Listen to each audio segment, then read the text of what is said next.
In the name of Allah, the Merciful, the Graceful, পরম করুণাময় অসীম দয়ালু, আল্লাহর নামে শুরু করছি। শাপলা কিন্ডারগার্টেন অ্যান্ড স্কুল কর্তৃক আয়োজিত অনলাইন ক্লাসের পক্ষ থেকে সকলকেই অভিনন্দন। আজকে আমি ষষ্ঠ শ্রেণীর সিলেবাসের অন্তর্ভুক্ত অর্থাৎ চেঞ্জিং ভয়েস নিয়ে আমি আলোচনা করছি। তোমরা জানো এর পূর্বে ক্লাসে আমি ভয়েস কাকে বলে, ভয়েস কত প্রকার ও কি কি, এবং কোন টেন্স মূলত কোন সেন্টেন্সগুলোতে ভয়েস চেঞ্জ করা হয়, আমি ওই বিষয়গুলো নিয়ে আলোচনা করেছি। আজ আমি তোমাদেরকে যে ক্লাসটি নিয়ে আলোচনা করব সেটা হচ্ছে ভয়েস। শুধু আমি তোমাদেরকে অর্থাৎ অ্যাক্টিভ ভয়েসকে কিভাবে প্যাসিভ ভয়েস করতে হয় এর ক্লাসে এর পূর্বের ক্লাসে আমি শুধু রুলগুলো দিয়েছিলাম।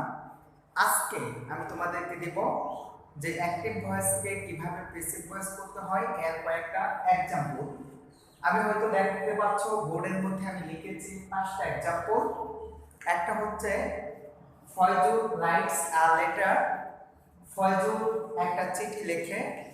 এবং 2 নম্বরে তোমরা দেখতে পাচ্ছ আমি লিখেছি Tamal send me a message.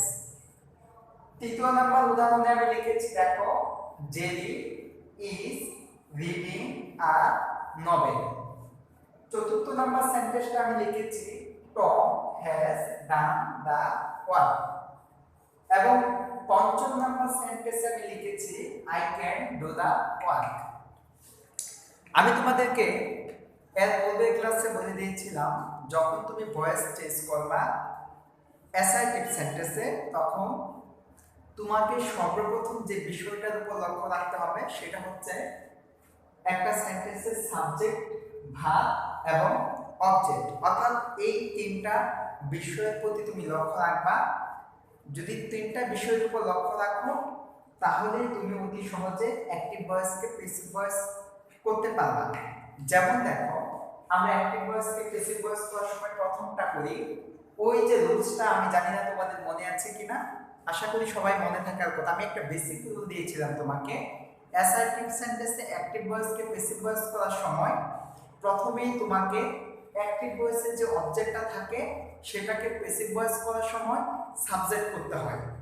এবং 2 নাম্বার পয়েন্টে যে কাজটা করতে হয় সেখানে হচ্ছে টেন্স ও পার্সন অনুসারে সাহায্যকারী ভার্ব লিখতে হয়। 3 নাম্বার পয়েন্ট যে মূল ভার্বটা থাকে সেই মূল ভার্বের পাস্ট পার্টিসিপল ফর্ম লিখতে হয়। এবং 4 নাম্বার পয়েন্ট যেটা সেটা হচ্ছে অ্যাকর্ডিং টু স্ট্রাকচার আমাদেরকে একটা বাই অথবা টু বসে। এবং 5ম নাম্বার যে কাজটা তোমাকে করতে হয় সেটা হচ্ছে যে অ্যাক্টিভ ভয়েসে যে সাবজেক্টটা থাকে সেটাকে এই প্রিপোজিশন পদে দিয়ে বাইয়ের পরে তোমাকে লিখে দিতে হয়। এখন আসো আমি কিভাবে ওই রুলস অনুসারে কিভাবে অ্যাক্টিভ ভয়েসকে প্যাসিভ ভয়েস করি সেটা আমি দেখিয়ে দেব। যেমন প্রথমটার অ্যান্সার হচ্ছে আমি এখানে করি, যেমন দেখো ফয়জুল রাইটস আ লেটার। আমাদের প্রথম কাজটা হচ্ছে অবজেক্টকে এখানে দেখো এটা হচ্ছে অবজেক্ট, এটা হচ্ছে সাবজেক্ট, এটা হচ্ছে ভার্ব, অর্থাৎ subject object subject verb object. Active ভয়েসকে প্যাসিভ ভয়েস করতে গেলে সর্বপ্রথম আমাদের যে কাজটা করতে হয় সেটা হচ্ছে অবজেক্টকে সাবজেক্ট করতে হয়। দেখো আমি অ্যাকর্ডিং টু স্ট্রাকচার প্রথমে অবজেক্টকে সাবজেক্ট করছি, যেমন এ লেটার। 2 নাম্বার ধাপে তোমাকে যে কাজটা করতে হবে সেটা হচ্ছে টেন্স ও পার্সন অনুসারে সাহায্যকারী ভার্ব লিখতে হবে। এখন টেন্স অনুসারে আমরা দেখব মূল ভার্বের দিকে তাকাও। দেখো মূল ভার্বটা কোন টেন্সে আছে? Present tense. প্রেজেন্ট টেন্সে থাকলে সাবজেক্টের পরে আমরা যে অক্সিলিয়ারি ভার্বটা লিখব সেটা আসবে এম, ইজ, আর। এই 3টা থেকে একটা। এখন পার্সন অনুসারে আমরা জানি এ লেটারের সাথে বসে ইজ। এবার আসো 3য় নাম্বার ধাপ।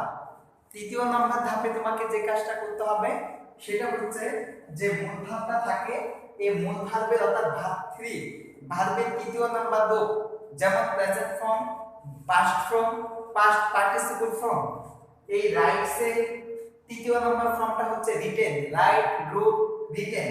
তাহলে আমাদের তৃতীয় নাম্বার রূপটা লিখতে হবে, সেটা হচ্ছে রিটেন, WRITTEN, রিটেন। এর পরবর্তীতে তোমাকে চতুর্থ নাম্বার ধাপে যে কাজটা করতে হবে সেটা হচ্ছে বাই অথবা টু লিখতে হবে।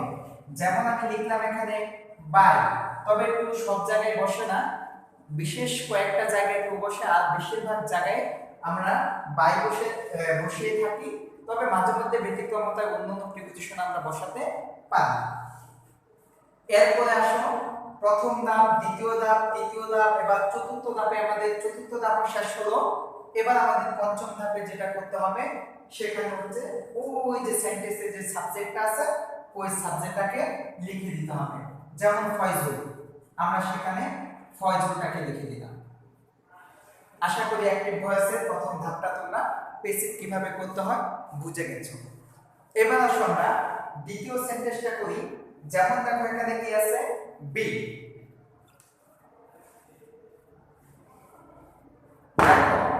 এখানে আমাদের বি নাম্বারে লেখা আছে তমাল সেন্ড মি আ মেসেজ। তমাল আমাকে একটা মেসেজ পাঠিয়েছিল। আমরা বুঝতে পেরেছি ভারত দেখে সেন্টেন্সটা পাস্ট টেন্সে আছে। আমরা সুন্দরভাবে এই অ্যাক্টিভ ভয়েসটাকে অ্যাসার্টিভ সেন্টেন্সে অ্যাক্টিভ ভয়েসকে প্যাসিভ করব।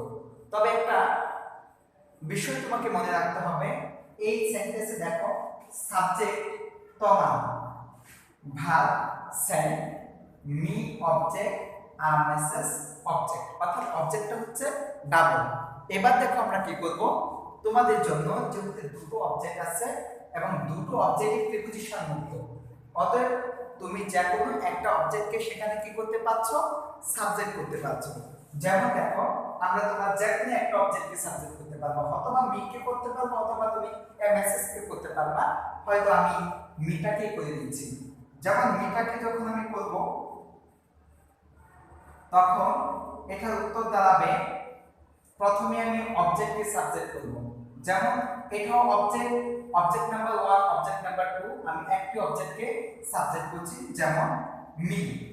এখন প্রশ্ন হচ্ছে মি কেন আই করব? আমরা জানি মি এর সাবজেক্ট ফর্মটা হচ্ছে আই। যখন এটা সাবজেক্টের জায়গায় বসবে তখন মিটা আই হয়ে যাবে। এর পরবর্তী স্টেপ, প্রথম স্টেপ আমরা পরিবর্তন করলাম। এবার দ্বিতীয় স্টেপটা আমরা জানি টেন্স এর পার্সন অনুসারে কি লিখতে হবে, সাহায্যকারী ভাব লিখতে হবে। তাহলে সাহায্যকারী ভাবটা কিসের উপর ডিপেন্ড করবে, ওই যে মূল ভাবের উপর। এখন মূল ভাবটা দেখো কোন টেন্সে আছে, আমরা জানি সেন্ড, সেন্ড, সেন্ড, অর্থাৎ সেন্ডটা পাস্ট টেন্সে আছে। আর পাস্ট টেন্সে থাকলে আমরা সাহায্যকারী ভাব হিসেবে সেখানে বসাতে পারি ওয়াজ অথবা ওয়ার। কিন্তু পার্সন অনুসারে আয়ের সাথে বসে আমরা জানি ওয়াজ, এজন্য আমরা লিখলাম ওয়াজ। এবার ধাপ নাম্বার 3, এবার তৃতীয় ধাপে আমরা কি লিখব, মূল ভার্বের পাস্ট পার্টিসিপল ফর্ম। তাহলে সেন্টের পাস্ট পার্টিসিপল ফর্মটা হচ্ছে সেন্ড। এর পরবর্তীতে চতুর্থ নাম্বার ধাপে তোমাকে যেটা করতে হবে সেটা হচ্ছে, যেহেতু অ্যাক্টিভ ভয়েসে দুটো অবজেক্ট আছে, তুমি যে কোনো একটা অবজেক্টকে কি করতে হবে, সেখানে সাবজেক্ট করতে হবে, সাবজেক্ট করছো। এখন আরেকটা অবজেক্ট বাকি রয়ে গেছে, সেই বাকি অবজেক্টটাকে মূল ভার্বের পাস্ট পার্টিসিপলের পরে তোমাকে বসিয়ে দিতে হবে। যেমন এ মেসেজ আমি বসিয়ে দিলাম। এর পরবর্তীতে তোমাকে যে কাজটা করতে হবে, ওই যে according to structure you have to write preposition by. তাহলে তুমি আসো, আমরা সেখানে বাই লিখলাম। এরপরে আমাদের সর্বশেষে যে কাজটা করতে হবে সেটা হচ্ছে ওই অ্যাক্টিভ ভয়েসের যে সাবজেক্টটা ওটাকে আমাদের লিখে দিতে হবে। যেমন ওখানে তমাল আছে, আমি এখানে তমালটাকে লিখে দিলাম। এবার আসো, আমি এ এবং বি নাম্বারের উদাহরণটা করেছি, আশা করি তোমরা বুঝতে পেরেছ। এবার আসো তৃতীয় নাম্বার ভয়েসের অ্যানসারটা আমি করে দিচ্ছি। যেমন এখানে তৃতীয় নাম্বার আছে সি। সি নাম্বারে লেখা আছে JD is reading a novel. JD কি করছে, একটা নভেল পড়ছে। নভেল পড়ছে, আমরা জানি যে এই বয়সটা দেখে আমাদের মনে হচ্ছে যেটা জেরিস রিডিং আর নভেল, অর্থাৎ এটা হচ্ছে একটা কন্টিনিউয়াস টেন্স। এখন কন্টিনিউয়াস টেন্সে অ্যাক্টিভ ভয়েসকে আমরা কিভাবে প্রেসিভ করব? সেম লাইক বিফোর, পূর্বের মতো। যেমন দেখো, প্রথমে আমরা দেখব সাবজেক্ট, ভার্ব, মূল ভার্ব এবং কি সেখানে অবজেক্ট। আমরা জানি সাহায্যকারী ভার্ব ইজটা হচ্ছে একটা অক্সিলিয়ারি ভার্ব, আর রিডিংটা হচ্ছে মূল ভার্ব, এবং অ্যানোভেলটা হচ্ছে অবজেক্ট, যেটা হচ্ছে subject. According to structure at first you have to bring object. তো অবজেক্টকে আমরা সাবজেক্ট বলে প্রথমেই পাই এ নভেল, আমরা লিখলাম আ নভেল। সেকেন্ড টাইম তোমাকে যে কাজটা করতে হবে সেটা হচ্ছে টেন্স ও পাস্ট অনুসারে সাহায্যকারী ভার্ব লিখতে হবে। কিন্তু আমরা জানি যে সাহায্যকারী ভার্ব এখানে দেওয়া আছে, দেওয়া থাকলে বোর্ড আমরা লিখে নিলাম সাহায্যকারী ভার্ব এ নভেল ইজ।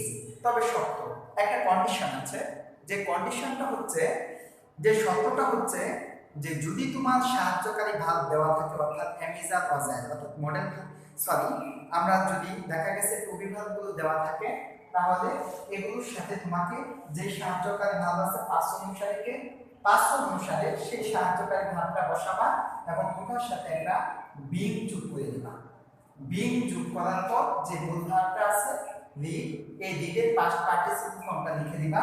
আমরা জানি রিডের পাস্ট পার্টিসিপল ফর্ম রিড অর্থাৎ রিডিং। আমরা লিখলাম past participle form according to structure you have to write now be। এখন তোমাকে বাই, এখন আমরা সেই গঠন অনুসারে সেখানে বাই লিখলাম।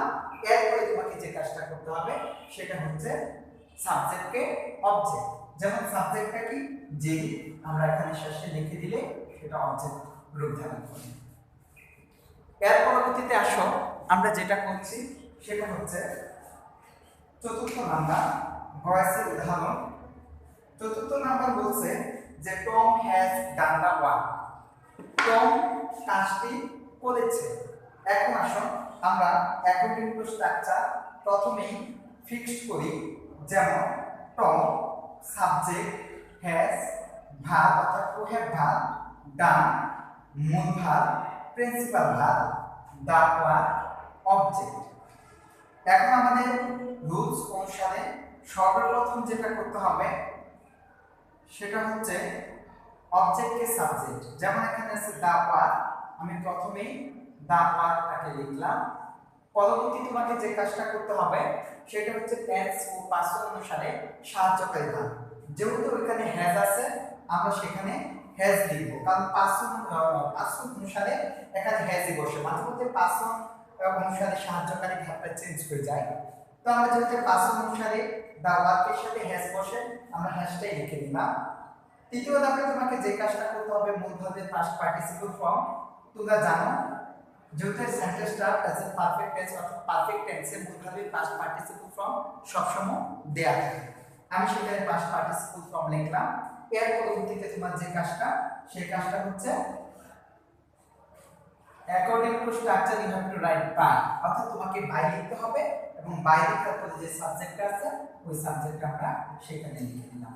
আশা করি তোমরা চতুর্থ অর্থাৎ ডি নাম্বার এক্সাম্পলটা বুঝতে পেরেছো। এখন আমি তোমাদেরকে ই নাম্বার এক্সারসাইজটা করে দিচ্ছি, সেটা হচ্ছে I can do the work.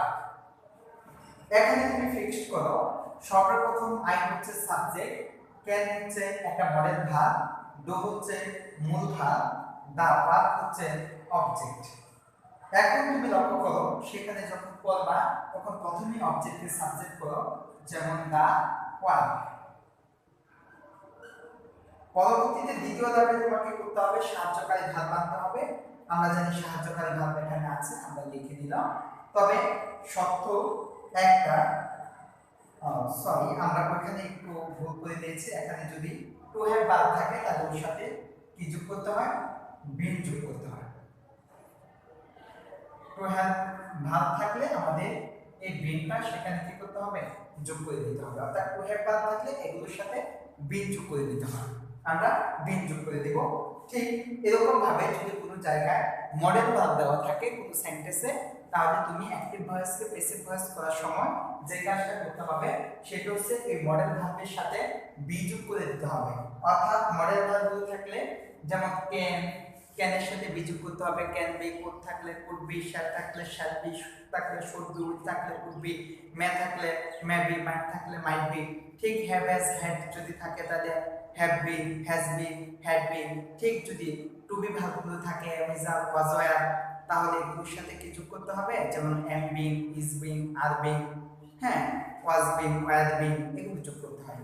ঠিক দেখো, এখন আমরা প্রথমেই কি করলাম, অবজেক্টকে সাবজেক্ট করলাম, এরপরে যে মডেল ভার্বটা আছে সেটাই দিয়ে দিলাম। এখন ওর সাথে আমরা যোগ করে দিব বি। বি যোগ করার পরে আমরা লিখব যে মূল ভার্বটা আছে ওটার পাস্ট পার্টিসিপল ফর্ম, এখানে ডু আছে, আমরা লিখে দিব ডান। এর পরবর্তীতে তোমাকে যে কাজটা করতে হবে ওই রুলস অনুসারে বাড়িটা লিখতে হবে এবং যে সাবজেক্ট থাকবে এই সাবজেক্টের অবজেক্ট হবে। দেখো এখানে সাবজেক্ট আছে আই, কিন্তু এটা যখন সর্বশেষে বলবে তখন অবজেক্ট রূপ নিয়ে বলবে, কারণ তোমাদের অবজেক্টের জায়গায় অবজেক্ট রূপটাই লিখতে হয়। আশা করি তোমরা অত্যন্ত সুন্দরভাবে এই ক্লাসটা উপভোগ করবে এবং ভয়েস বেশি বেশি করে তোমাদের যে পাঠ্য বইটা রয়েছে এখান থেকে এক্সারসাইজ করবে। অ্যাসার্টিভ সেন্টেন্সে যে অ্যাক্টিভ ভয়েসকে প্যাসিভ ভয়েস করা এতটুকুই ব্যতিক্রম ষষ্ঠ সপ্তম শ্রেণীর জন্য যথেষ্ট। আশা করি তোমরা এটা পড়বা এবং যদি কোনো কিছু বুঝতে সমস্যা হয় আমাদেরকে কমেন্টের মাধ্যমে জানিয়ে দেবা। সর্বশেষে তোমাদের সুস্থতা কামনা করছি, দোয়া চাচ্ছি এবং তোমাদের জন্য দোয়া করি। আল্লাহ হাফেজ।